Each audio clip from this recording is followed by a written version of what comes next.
స్థిరమైన మనసును నూతనముగా పుట్టించుము అని భక్తుడు తెలియజేస్తున్నారు.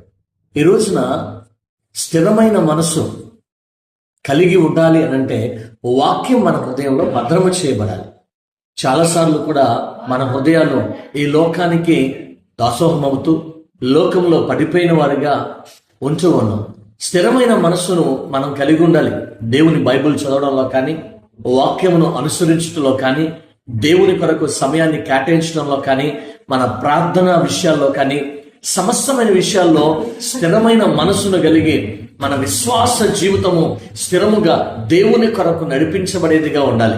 ఈ రోజున స్థిరమైన మనస్సు లేక అస్థిరులుగా ఈ లోకంలో లోకానికి గురవుతున్నవారు, పాపానికి దాసోహం అవుతున్నవారు, లోకంలో కలిసిపోతున్నవారు అనేక మంది ఏర్పడుతున్నారు. ఈ నూతన సంవత్సరంలో నూతనమైన స్థిరమైన మనసు ఇమ్మని దేవుని అడుగుదాం. అట్టి కృప దేవుడు మనందరికీ అనుగ్రహించును గాక.